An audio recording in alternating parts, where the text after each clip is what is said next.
When you lose your faith, you are lessened. You are less capable of seeing the good. You are less capable of understanding your situations. You are less capable of moving forward in life. It's a cold-blooded love. It's a cold-blooded love. It's a cold-blooded love.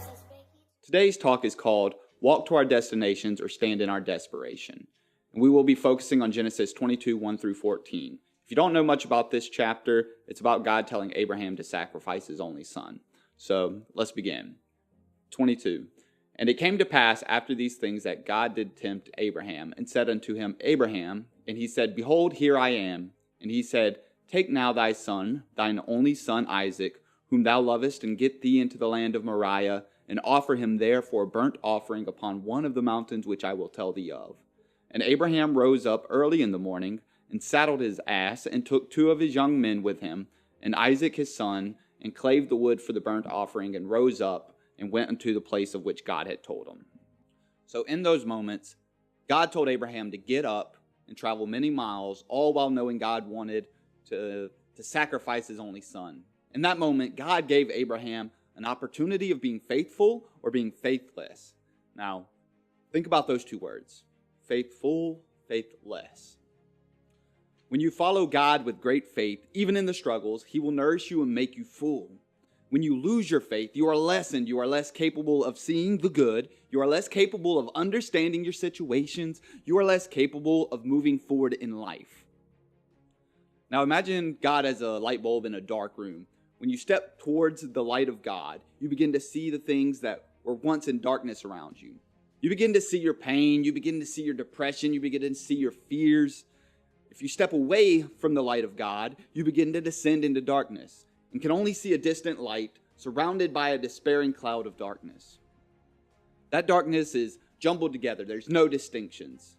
In life, you can't begin working on something if you can't see it. You can't begin working on something until you can define it. Now, I don't know about you guys. Have you ever tried putting your contacts in your eyes when it's dark?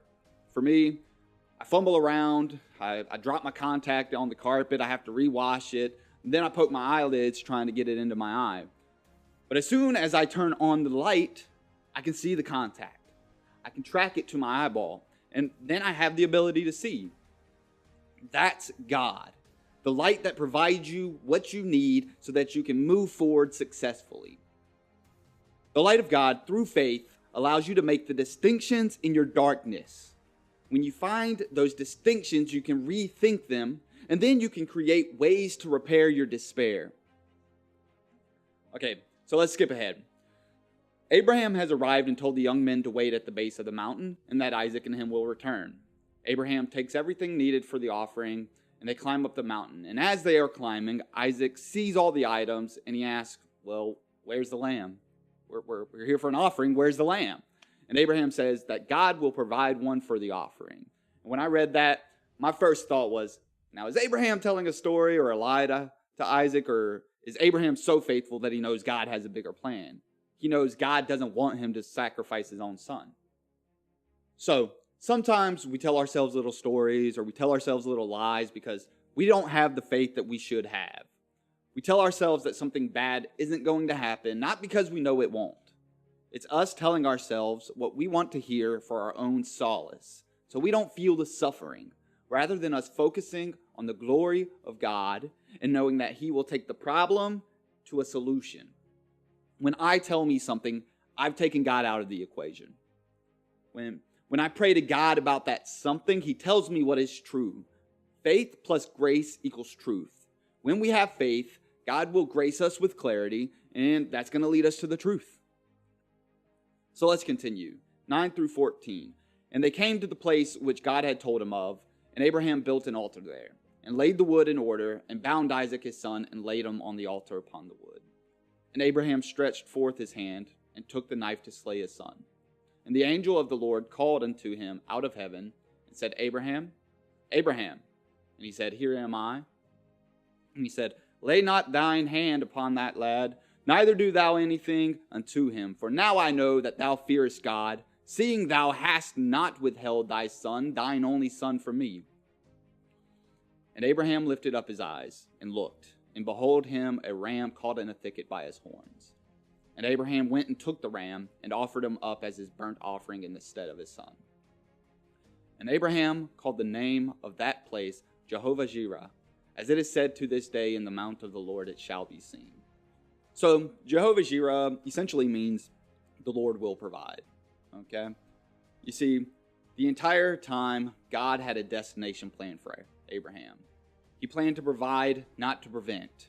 For Abraham to reach his destination, he had to get past his reservations. And in that moment, he was faced with two options. He could reside in his desperation and decline his destination, or decline his desperation and reside in the destination. Now, when you're in despair, when I'm in despair, what are we really looking at? When we're in a struggle within, do you focus on what you are without? Are you focused on the fact that you don't have that money? You're without the money for the bill. You're without the ability to step past the fear, or without the strength to move the pain aside. Maybe we should remember this, and I'm guilty too. When we focus on our struggles, we often do it without God. Have faith in God that He doesn't want you to deal in the desperations. He wants you to deal in destinations. That struggle you have is an offer for you to prove your faith. Imagine how it could have felt for Abraham, knowing for days and days that God had called him to sacrifice his only son. For days you ride to a mountain knowing that when you get to the mountain, you got to climb the mountain with your son. What a great opportunity Abraham had to deal in his desperation. But he knew God had a destination way greater than any despair he could feel. As long as he was full of faith, he knew God would not lessen him. So I guess the point of this is, let's all walk in the faith of God. Let's walk towards the destination He has, rather than standing in our own understanding of our desperation. We all do it. We all struggle with, how am I going to get through this? How am I going to get the money for the bills? How am I going to get, this surgery? How am I going to get this and this and this? Rather than saying, how will God give me this? Because I know that my God is a faithful God. I know that my God has plans of prosperity for me.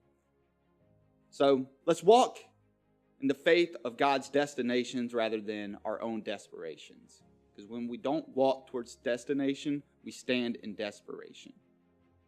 Hey guys, my name is John, and you just watched a video from the Untrained Preacher Project. Now, if you liked that video, go ahead and hit like.